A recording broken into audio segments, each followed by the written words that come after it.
second colligative property is elevation in boiling point and it is written by delta T. What is the meaning of delta? Change. अब एक पहले छोटी सी बात कर लेते हैं, इतना सारा मैंने आपको पढ़ा दिया वेपर प्रेशर के बारे में, सॉल्यूशन के बारे में, तो एक छोटा सा क्वेश्चन पूछ लेता हूं मैं आपसे पहले, उसके बाद आगे चलेंगे। बोर्ड की तरफ देख रहे हैं ध्यान से। कंटेनर बंद किया ऊपर से, क्योंकि वे बिना कंटेनर को बंद किए वेपर प्रेशर को फिर हम नहीं डिफाइन कर पाएंगे। इसमें मैंने लिया प्योर वाटर। क्या लिया हुआ है? Pure water. प्योर वाटर का मतलब है भाई सॉल्वेंट है ना, कुछ और चीज नहीं मिलाएगी इसमें। इसका वेपर प्रेशर है P degree. What is it's vapour pressure? P degree. फिर मैंने इसमें एक नॉन वोलेटाइल सॉल्यूट मिला दिया। क्या मिला है इसमें? Non volatile solute. शुगर मिला या ग्लूकोज मिला दिया बच्चों, सॉल्यूशन डाइल्यूट बना है। क्योंकि डाइल्यूट सॉल्यूशन के लिए ही के सारे लॉज अप्लाई होते हैं, कंसंट्रेट के लिए वैसे नहीं होता। शुगर सॉल्यूशन बन गया। अब इसका वेपर प्रेशर है PS। मेरा सिंपल सा क्वेश्चन है, PS और P डिग्री में से कौन छोटा है, कौन बड़ा है और क्यों?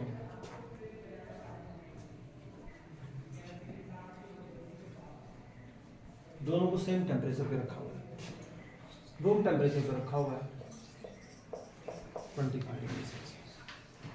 कौन छोटा कौन बड़ा? जितेन P डिग्री बड़ा है और PS छोटा है। क्योंकि आपको मैंने बताया था कि जो वेपर प्रेशर होता है, वेपर प्रेशर जो होता है वो किस पर डिपेंड करता है? Forces of attractions between the molecules या अमंग द मॉलिक्यूल्स। यहां पर वाटर के मॉलिक्यूल्स के बीच में फोर्सेज ऑफ अट्रैक्शंस हैं, यहां पर वाटर के बीच में है, वाटर शुगर के बीच में है, तो magnitude of attractive force increase हो गया। और जब magnitude of attractive force increase हो जाएगा तो वेपर प्रेशर क्या हो जाएगा? उस सेम टेम्परेचर पर, बताओ बच्चे, कम हो जाएगा। तो प्योर जो सॉल्वेंट है उसका वेपर प्रेशर उसका कैसा है? ज्यादा है PS, राइट? अच्छा, एक और चीज मैंने आपको बताई थी, बॉइलिंग पॉइंट का वेपर प्रेशर से रिलेशन बताया था। बॉइलिंग पॉइंट और वेपर प्रेशर का रिलेशन कोई बताएगा बच्चा जिसको याद है? बॉइलिंग पॉइंट जो होता है वो वेपर प्रेशर के क्या होता है? इनवर्सली प्रोपोर्शनल, है ना? क्या होता है बेटा? इनवर्सली प्रोपोर्शनल होता है। तो भाई ये वेपर प्रेशर जो है बॉइलिंग पॉइंट इसके इनवर्सली प्रोपोर्शनल है। अब कॉमन सेंस का क्वेश्चन बताएंगे आप।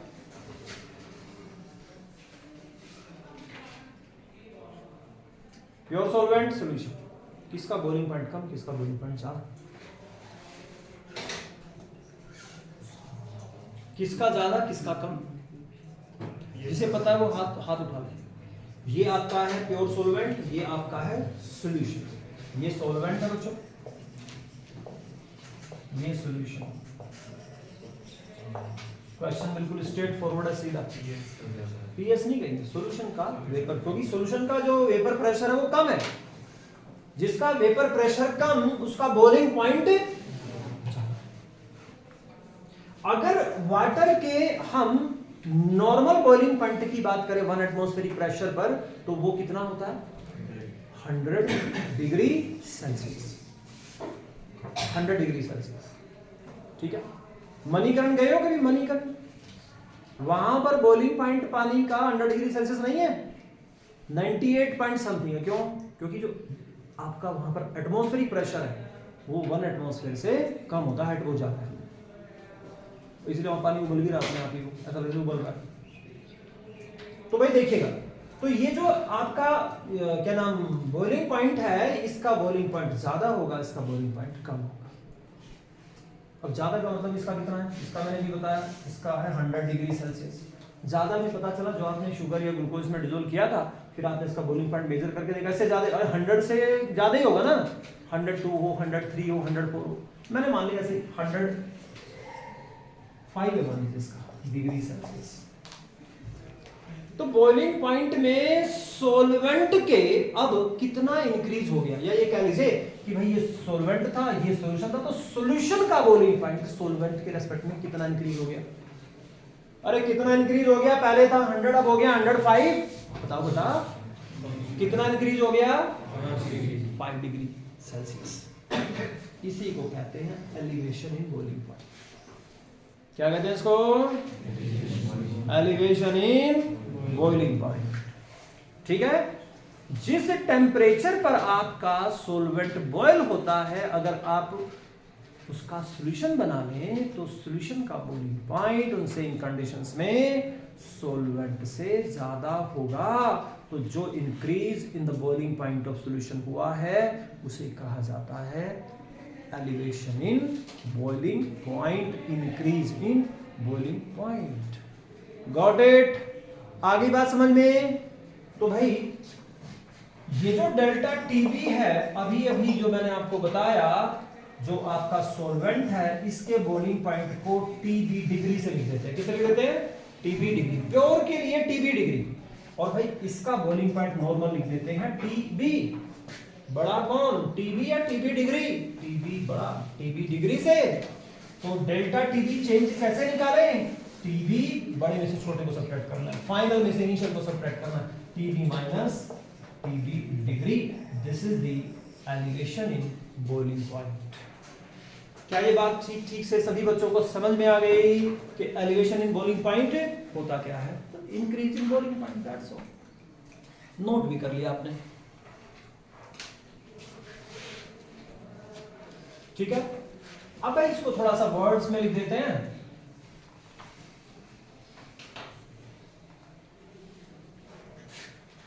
It is the increase, it is the increase in the boiling point of solution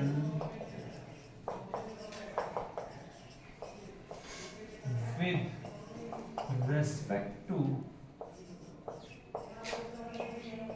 pure solvent. और बॉइलिंग पॉइंट तो भाई सॉल्वेंट का ही इसमें भी और इसमें भी।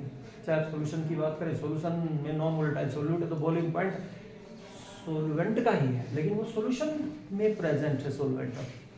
तो it is the increase in the boiling point of a solution with respect to pure solvent, this is known as elevation in boiling point. समझ में बात आ गई क्या बच्चों? आ गई तो मैं हटा रहा हूं, उसको नोट कर लिया? नोटेड? यस सर तो बोल दो, या उसमें भी एनर्जी खर्च हो रही बच्चों? अब इसको भाई एलिवेशन इन बॉइलिंग पॉइंट को थोड़ा ग्राफ से समझते हैं। जेई नीट का बड़ा सिंपल सा प्यारा सा क्वेश्चन।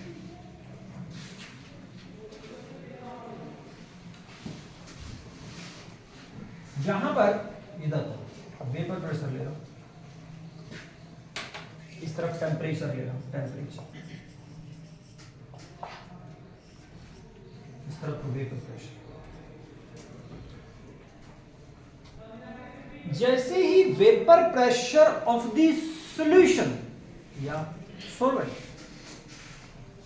एटमॉस्फेरिक प्रेशर के इक्वल हो जाता है, बल्कि एक्चुअल में तो ऐसा कहना चाहिए, ऐसा समझना चाहिए बच्चों को कि थोड़ा सा वेपर प्रेशर एटमॉस्फेरिक प्रेशर से ज्यादा हो जाता है। ठीक है। 1 एटमॉस्फेरिक प्रेशर है, नीचे से जो वेपर निकल करके आ रही है वो वेपर जो है एटमॉस्फेरिक प्रेशर से, जब तक एटमॉस्फेरिक प्रेशर ज्यादा रहेगा तो भाई वो वेपर जो है वो लिक्विड बॉयल नहीं होगा। हाँ, नॉर्मल वेपराइजेशन तो होता रहेगा लेकिन बॉइलिंग नहीं होगी। बॉइलिंग के लिए क्या जरूरी है कि जो एटमॉस्फेरिक प्रेशर है और वेपर प्रेशर वो दोनों इक्वल, या वेपर प्रेशर थोड़ा सा एटमॉस्फेरिक से ज्यादा, तब आपका लिक्विड बॉइल होगा। तो ये वेपर प्रेशर है, ये वो वाली सिचुएशन है यहां पर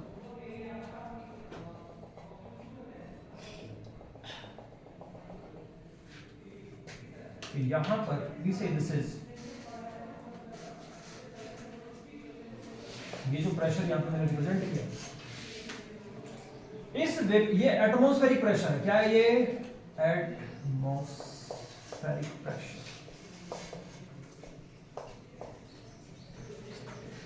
मतलब कोई लिक्विड जैसे ही इस प्रेशर के ऊपर पहुंचेगा, इसे मैं P डिग्री से लिख देता हूं, तो भाई वो बॉयल होना स्टार्ट हो जाएगा।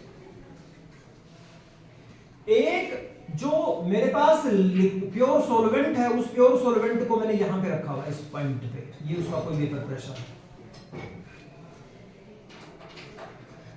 और उसी वेपर प्रेशर मतलब उसी सॉल्वेंट का एक सॉल्यूशन बना के अलग रखा हुआ है। यानी ये आपका है ए, ये प्योर सॉल्वेंट है, प्योर सॉल्वेंट, और भाई ये है बी, ये है सॉल्यूशन। दोनों को सेम टेंपरेचर पर रखा हुआ है। इसका जो वेपर प्रेशर है प्योर सॉल्वेंट का, अभी तक उसको मैं P डिग्री कह रहा था, इसका वेपर प्रेशर क्या था, PS। ऐसे बताया था ना मैंने आपको समझाने के लिए। दोनों को सेम टेंपरेचर पर रखा हुआ है, तो बताइए कौन छोटा कौन बड़ा, कौन छोटा कौन बड़ा बच्चों, P degree is greater than PS। Same temperature पर रखा, यानी कि किसका वेपर प्रेशर ज्यादा है, प्योर सॉल्वेंट का, तो ये प्योर सॉल्वेंट का वेपर प्रेशर है। उसी सेम टेंपरेचर पे अगर मैंने सॉल्यूशन रखा है, तो सॉल्यूशन का वेपर प्रेशर यानी ये इससे ऊपर आएगा या नीचे आएगा, सॉल्यूशन का वेपर प्रेशर P डिग्री से मतलब प्योर सॉल्वेंट के वेपर प्रेशर से कम है, तो इसका मतलब वो इसके कहां आएगा, नीचे आएगा कि यहां पे आएगा। ये सॉल्यूशन का वेपर प्रेशर। बोलो बच्चों, ये ऊपर प्योर सॉल्वेंट है, नीचे सॉल्यूशन। अगर आप और ज्यादा कंसंट्रेटेड सॉल्यूशन लेते, मान लीजिए ये जो सॉल्यूशन मैंने यहां पे जो रखा है, ये बना, इसमें मैंने 1 मोल डिसॉल्व किया, दूसरा सॉल्यूशन बना उसमें 2 मोल डिसॉल्व किए, तीसरा बना उसमें 3 मोल डिसॉल्व किए, जितने ज्यादा number of moles of solute होंगे उतना ज्यादा अट्रैक्टिव फोर्स ज्यादा होगा, वेपर प्रेशर उतना कम हो जाएगा, बॉइलिंग पॉइंट उतना बढ़ जाएगा।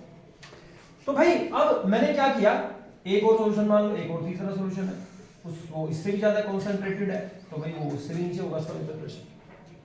अच्छा, वेपर प्रेशर और टेंपरेचर में मैंने क्या रिलेशन बताया था, ये बताया था भाई जैसे जैसे टेंपरेचर बढ़ाएंगे वेपर प्रेशर इंक्रीज होगा। ये बताया था बात मैंने आपको या नहीं बताई थी, बताइए जल्दी। As you increase the temperature, vapor pressure increases. Factors of vapor pressure.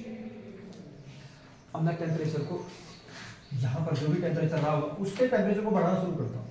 जब मैं टेम्परेचर को इंक्रीज करना शुरू करता हूँ तो वेपर प्रेशर क्या हो जाएगा, बढ़ना शुरू हो जाएगा, बढ़ता जाएगा, बढ़ता जाएगा, बढ़ता जाएगा, बढ़ता जाएगा। एक सिचुएशन आएगी जब वेपर प्रेशर एटमॉस्फेरिक प्रेशर के इक्वल हो जाएगा, और जैसे ही एटमॉस्फेरिक प्रेशर के इक्वल होगा तो क्या होगा भाई, लिक्विड आपका बॉईल होने लगेगा। और टेम्परेचर बढ़ाएं तो जो उसकी वेपर्स बन गई उनकी काइनेटिक एनर्जी और बढ़ेगी, काइनेटिक एनर्जी बढ़ेगी तो अब वेपर अगर एनर्जेटिक वेपर कहीं पर कोलाइड करेंगे तो वो ज्यादा प्रेशर अप्लाई करेंगे, तो भाई वेपर प्रेशर तो टेम्परेचर बढ़ाने से आगे और बढ़ता ही जाएगा। And what about this temperature, जहां पर ये प्रोग्राम हुआ है कि वेपर प्रेशर किसके इक्वल हो गया, एटमॉस्फेरिक प्रेशर के इक्वल हो गया, उस टेम्परेचर को मैं क्या कहता हूं, boiling temperature of pure solvent. पीछे बच्चे बैठे हैं, ऐसे बैठे लिख रहे हैं कुछ, दिस इज TB। बोलो बच्चों, ये सॉल्यूशन है, दिस इज ये ग्राफ किसके लिए, दिस इज फॉर सॉल्वेंट। ये सॉल्यूशन नंबर फर्स्ट है। अब इसका टेम्परेचर मैंने इंक्रीज करना शुरू किया, टेम्परेचर इंक्रीज करूंगा तो वेपर प्रेशर सॉल्यूशन का भी इंक्रीज होगा, ये फार्मूला तो सबके लिए। तो भाई जैसे जैसे मैंने टेम्परेचर इंक्रीज करना शुरू किया, वेपर प्रेशर बढ़ते जाएगा, बढ़ता जाएगा, बढ़ता जाएगा, बढ़ता जाएगा। एक सिचुएशन आएगी फिर से वेपर प्रेशर किसके इक्वल हो जाएगा, एटमॉस्फेरिक प्रेशर। लेकिन अब उस टेम्परेचर पर नहीं होगा पहले वाले पे, उससे थोड़ा ज्यादा टेम्परेचर पे होगा, इस टेम्परेचर पे होगा, और टेम्परेचर बढ़ाएंगे तो ये बढ़ता जा रहा है वेपर्स का। Got it. ये तीसरा सॉल्यूशन, मतलब ये सेकंड सॉल्यूशन, ये solvent, this is solution number first, solution first. अब यहां से स्टार्ट करता हूं, फिर से टेम्परेचर बढ़ा रहा हूं, फिर से आपका वेपर प्रेशर बढ़ेगा, बढ़ते बढ़ते बढ़ते एक सिचुएशन आएगी जब वेपर प्रेशर किसके इक्वल हो जाएगा, एटमॉस्फेरिक प्रेशर के, and then liquid start boiling. This is solution number second.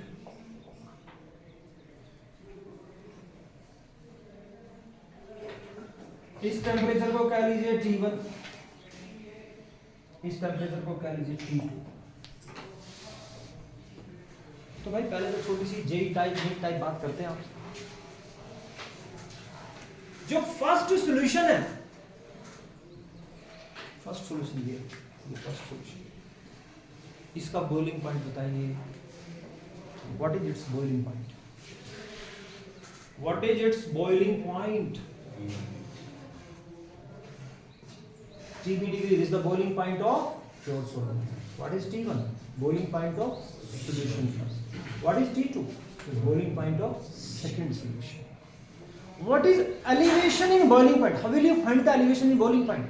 अगर मैं फर्स्ट सॉल्यूशन का elevation in boiling point, increase in boiling point निकालूंगा, वाटर का था 100 अभी बताया थोड़ी देर पहले, और सॉल्यूशन का था 105, कैसे निकाला था आपने elevation in boiling point? T1 minus TB, 105 minus 100. So this one, this is the elevation in boiling point for first solution. Second के लिए कैसे निकालें? ये 105 पे बॉईल होता है, पता चला दूसरा सॉल्यूशन जो है वो 110 पे बॉईल होता है, प्योर सॉल्वेंट 100 पे, ये 110 पे। तो सेकंड सॉल्यूशन के लिए एलिवेशन इन बॉइलिंग पॉइंट कैसे निकाला जाएगा? Final minus initial. So this is the elevation in boiling point for second solution. इसे डेल्टा T1 कह सकता हूं, इसे डेल्टा T2 कह सकता हूं। इसमें कोई समस्या? जितना ज्यादा कॉन्सेंट्रेटेड सॉल्यूशन होगा, वेपर प्रेशर उतना कम होगा, वेपर प्रेशर जितना कम होगा, सॉल्यूशन का बॉइलिंग पॉइंट उतना ज्यादा होगा। जितना बॉइलिंग पॉइंट ज्यादा होगा, उतना बॉइलिंग पॉइंट में ऑफ सॉल्यूशन और प्योर सॉल्वेंट के डिफरेंस ज्यादा आएगा, एलिवेशन इन बॉइलिंग पॉइंट उतना ज्यादा आएगा। ये बात समझ में आ गई क्या? ये बात समझ में आ गई क्या बच्चों? यानी मैं कह सकता हूं फ्रॉम दिस ग्राफ कि जो डेल्टा TB है वो किस पे डिपेंड कर रहा है? वो डिपेंड कर रहा है जितना ज्यादा उन दोनों सॉल्यूशन के प्रेशर में डिफरेंस है। ये वाला डिफरेंस, ठीक है?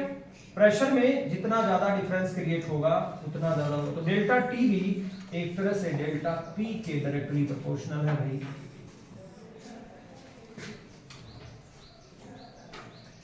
Delta TB directly proportional to delta P। इसमें कोई समस्या? अरे बेटा इसमें कोई प्रॉब्लम है क्या? जितना वेपर प्रेशर में प्योर सॉल्वेंट के रेस्पेक्ट में सॉल्यूशन के वेपर प्रेशर का डिफरेंस ले रहा हूं, हायर माइनस लोअर, जितना ये डिफरेंस ज्यादा होगा, एलिवेशन इन बॉइलिंग पॉइंट उतना ज्यादा होगा। ठीक है? हाँ या ना? Have you got this point? एक सॉल्यूशन लिया मैंने, उसमें मैंने 1 मोल डिसोल्व किया, दूसरा लिया 2 मोल डिसोल्व किए सॉल्यूट के, तीसरा लिया 3 मोल डिसोल्व किए सॉल्यूट के। तो सबसे कम वेपर प्रेशर किसका? जिसमें सबसे ज्यादा सॉल्यूट डिसोल्व है। जिसका वेपर प्रेशर सबसे कम, उसका बॉइलिंग पॉइंट सबसे ज्यादा। उसका अगर बॉइलिंग पॉइंट सबसे ज्यादा, तो भाई उसका जो एलिवेशन इन बॉइलिंग पॉइंट है दैट इज आल्सो मैक्सिमम। क्या ये बात समझ में आ गई? अच्छा, रॉड्स लॉ से एक चीज और हम समझ सकते हैं। अब इसमें हम यूज करते हैं रॉड्स का ग्राफ ऐसे बनोगा, Raoult's by using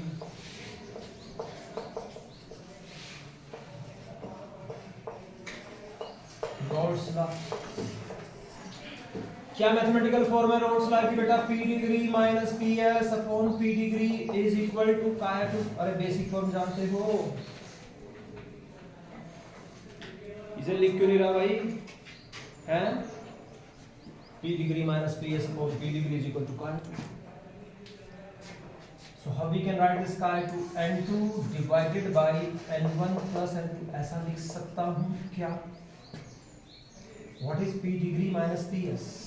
difference in vapour pressure, अभी तो बताया था आपको, डिफरेंस इन वेपर प्रेशर। तो भाई P डिग्री माइनस PS की जगह डेल्टा P लिख सकता हूं क्या बच्चों? लिख सकता हूं क्या डेल्टा P? ठीक है, ये हो गया डेल्टा P।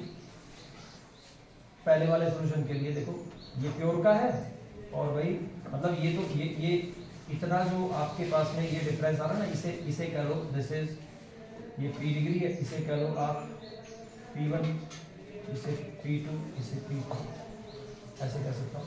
तो P degree minus PS, P degree ये और भाई ये P2, ये वाला डिफरेंस।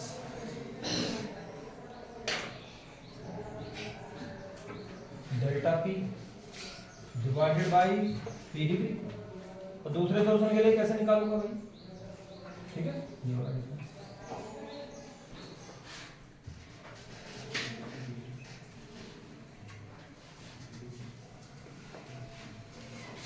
तो ये P डिग्री माइनस PS हो गया delta P divided by P degree, this is equal to N2 N1 plus N2।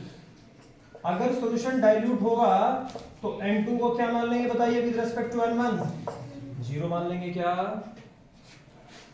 तो भाई N2 अपॉन N1 आ गया, this is delta P is equal to P degree, इसको उधर ले गया N2 अपॉन N1। इसमें कोई समस्या,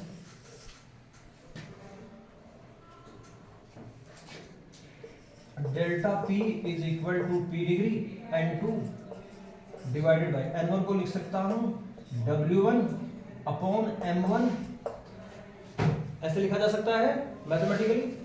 और देखिए delta P is equal to P degree into N2, ये M1 मैथमेटिकली ऊपर आ जाएगा बच्चों, बोलिए, डिवाइडेड बाय W।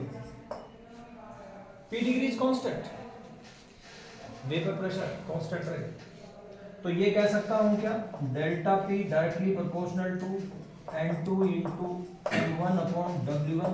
इसमें कोई समस्या, क्योंकि P डिग्री इज कांस्टेंट, हाँ या ना, अरे हाँ या ना।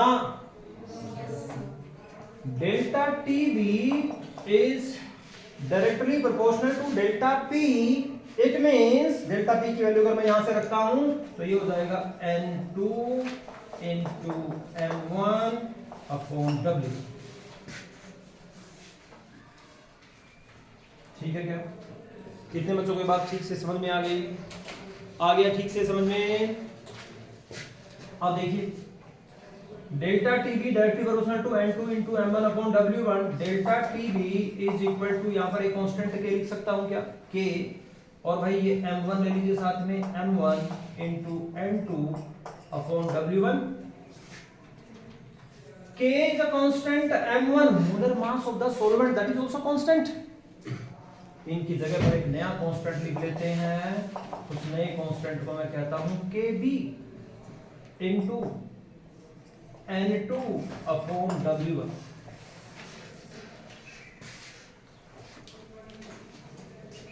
W1 को अगर ले लिया जाए 1 किलोग्राम, कितना ले लिया जाए 1 किलोग्राम, 1 किलोग्राम हो गया पानी, 1 किलोग्राम वाटर में N2 mole of solute dissolve किए गए हैं। What is the definition of molality, molality की definition, basic definition, number of moles of solute, ये तो होती है, divided by weight of solvent, किसमें बच्चों, किलोग्राम में। मैंने कहा W1 इज 1 किलोग्राम, तो मैंने W1 ले लिया 1 किलोग्राम, और number of moles of solute dissolve कितने हैं, number of moles of solute is equal to N2, तो क्या कहा जा सकता है, N2 upon 1, N2 upon 1 what, molality, N2 upon 1 क्या आ जाएगी, मोलैलिटी आ जाएगी।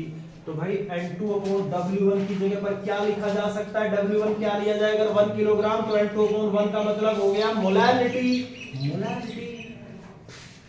ये बात कितने बच्चों को समझ में आ गई, should I repeat, should I repeat, ये पीछे बच्चे बेटे सबको समझ में आ गया ना भाई, हाथ उठा के बताएं जिन्हें समझ में आ गया, raise your hands please.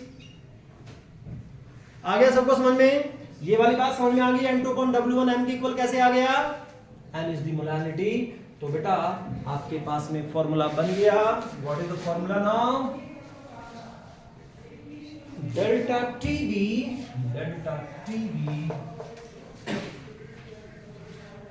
is equal to KB into M। m is the molality.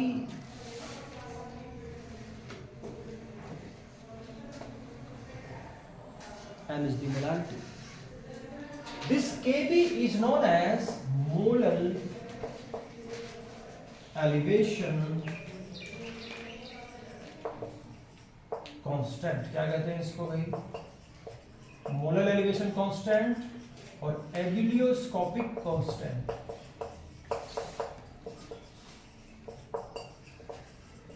के भी डिपेंड करता है नेचर ऑफ सॉल्वेंट पर, सोल्यूट पर नहीं. EBULLIOSCOPIC एबिलियोस्कोपिक कांस्टेंट और molar elevation constant. This is delta TB. KB definition खुद से बनाएंगे. अगर देखें mathematically KB is equal to what? Delta TB upon M. Delta TB इसकी यूनिट नॉर्मली क्या ली जाती है? केल्विन. क्या ली जाती है बच्चे? केल्विन. और भाई मोलैरिटी की यूनिट क्या होती है? मोलैरिटी की यूनिट होती है मोल्स पर किलोग्राम. तो यहां पर लिखो मोल्स पर किलोग्राम. किलोग्राम चला जाएगा ऊपर, तो kelvin kilogram mole inverse. This is the unit of KB.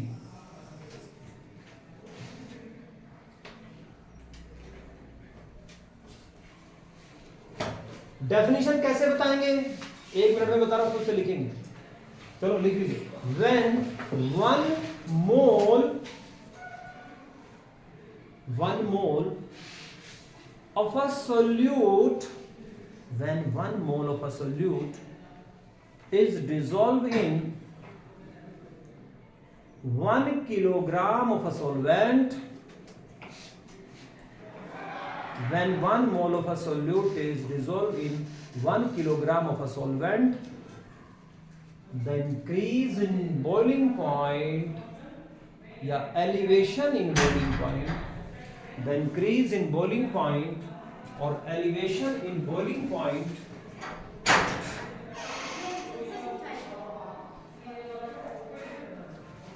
increase in boiling point or elevation in boiling point is known as molar elevation constant.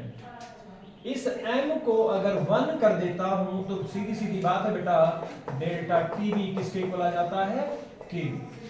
Got it? समझ में आ गई बात? बोलो बच्चों.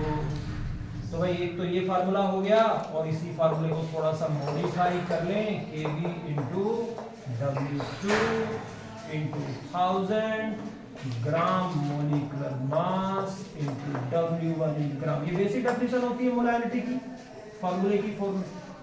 This is also the form. So it is all about elevation in boiling point.